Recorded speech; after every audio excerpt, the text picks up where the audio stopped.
Well, good afternoon. My name is Bill Evans, and I am a member of New Beginnings Christian Church in Urbandale, Iowa. In the little bio that I had to write for this session, I mentioned that I'd had a lifelong interest in environmental issues. And I think that was true for most of my life, but I'd say it's gone from an interest to more of a mission at this point. Increasingly, I become worried about the world that we're leaving to our kids and our grandkids. And I just think we need to do everything we can to change the course that we're on. It is, in the words of, where is he? Tom Small, it is a moral imperative.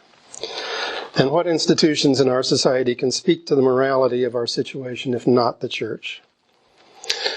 Well, I want to share a little bit about the journey of New Beginnings Christian Church, which began just about a year ago. We had a conversation with some presenters from Urbandale Climate and Social Justice. They did a presentation for a small group at our church, and it was very informative, and they did a really good job. They were very knowledgeable people. And we came away from that thinking, gee, we really need to know more. We want to know more, first of all, to understand climate science, which was kind of what they were speaking about. But also, we wanted to know about what things that we can start doing to be part of the solution as opposed to part of the problem. So I agreed to do some research, and I thought the obvious place to start would be our denominational resources.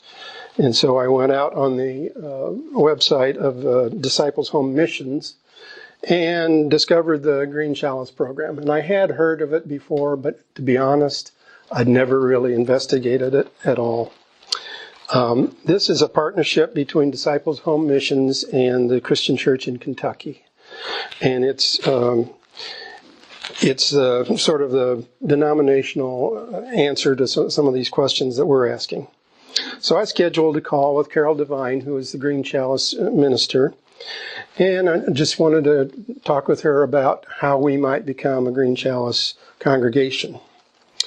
And what I learned was there are two different levels. There is level 1, which is a Green Chalice congregation or ministry, and level 2, which is a certified Green Chalice congregation or ministry. And the level 1 is a 3-step process, and to be honest, a pretty simple one. You just have to create a green team in your congregation, or we call ours the Creation Care Team. You have to assign the Green Chalice Covenant, which I do have a handout that you can pick up later, and it has the covenant on there. And then you have to come up with 3 things which move the congregation towards better caring for God's creation. And so that's level 1, quite easy, really, to accomplish. And I'll talk about how we did that. But level 2 is a much more involved process. And that can take, well, years, to be honest, depending on what goals you set. But the way you accomplish that is to notify the Green Chalice ministers that you're interested in becoming a certified congregation. And then you work with them to set goals in all the different areas of the church.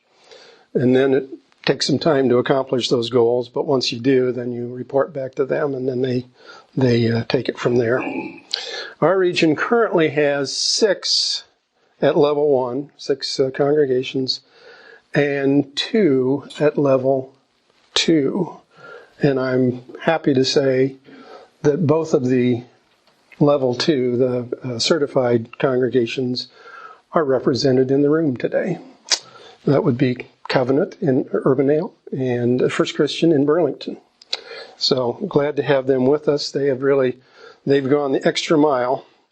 Nationally, there are like 207 level 1 congregations and 18 of the certified ones. So armed with this information, I took it to our adult Sunday school class on a Sunday morning and just I presented the program and I said, this is what it looks like. This is what it takes. And I took the opportunity to pass around a sign-up sheet for people to sign up if they wanted to be involved with our creation care team. There were, I believe, 18 people there that morning, and everyone in the room signed up. And that struck me because I don't know about your churches, but to get a whole group of people in one room agree to anything is nearly impossible. And so I took that as a sign that we really needed to pursue this. And true confessions, I didn't even go to the board and say, can we please become a Green Chalice church? We just did it. So, as I say, I passed around that sign-up sheet. We'd established a team from that. We signed the covenant that's on the handout there. And then we had to come up with 3 things to, improve our situation there towards caring for God's creation. We were very lucky in this regard that we had just gotten done renovating our building. And so a lot of the things that can qualify you, for this level 1, we had just done. LED lighting and setback thermostats and low flush toilets, and it was just a matter of documenting them, and we were in.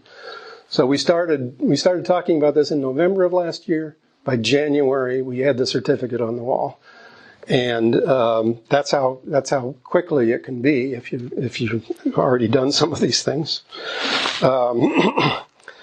So while we were in the formative stage, and I was trying to kind of figure out what the group meetings would look like and everything, we had a chance to meet Tom and Linda Small from Covenant Christian. And as I said, they're kind of the rock stars because they're in that level 2 arena. And so I thought, well, maybe, just maybe, I can get them to give me a little advice on how to run the team, and maybe I can coax them into coming over and speaking to our group or something like that. Well, I thought those were pretty modest goals at the beginning, and I just never imagined, as the year went on, the degree of friendship and collaboration that we were able to achieve. So, thanks to them for that. In that regard, we set up a meeting as we were approaching Earth Day with representatives of the 3 Des Moines area Green Chalice congregations. And we did some brainstorming on things that we could do together. And so we set up an Earth Day worship service at Covenant. We had a documentary film viewing at our church. And then Highland Park helped arrange for us to participate in a trash pickup action. And the first event, the Earth Day worship, was the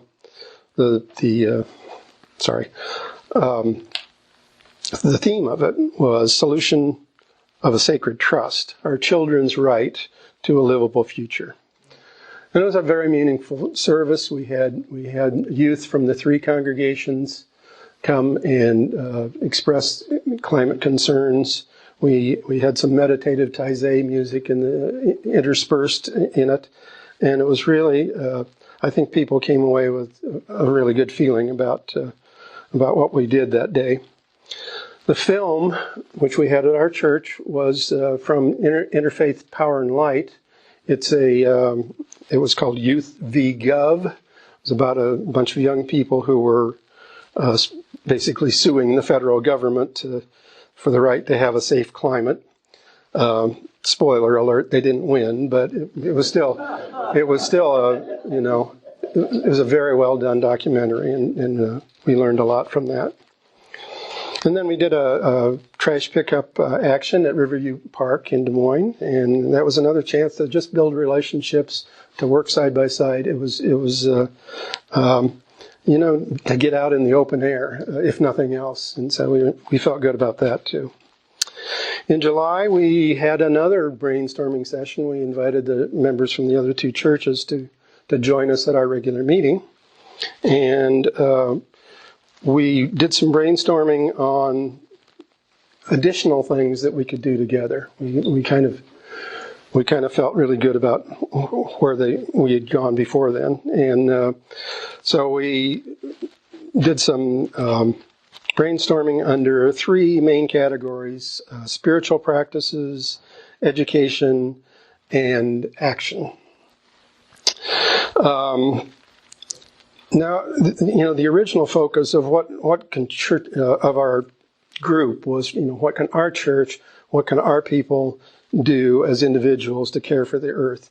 And that concept is still very crucial. We want to build awareness into the church that creation care needs to be factored into all aspects of our life together. And what we're finding is it's kind of happening organically. It's already happening. People not even involved directly with the team are starting to make decisions with that green lens in mind. And we feel like that can only increase as we go further and start working on level 2. But the other thing that we've learned this year is the value of meeting like-minded individuals from other congregations, sharing experiences, working side by side, building relationships, learning from each other, and leveraging the impact that we can have together as opposed to just the things that we do in our one little church. Green Chalice has brought us together, and now we're finding other ways that we can work together that don't have anything to do with this. It's just the relationships have been built, and we're just going with it, and that's all I can say.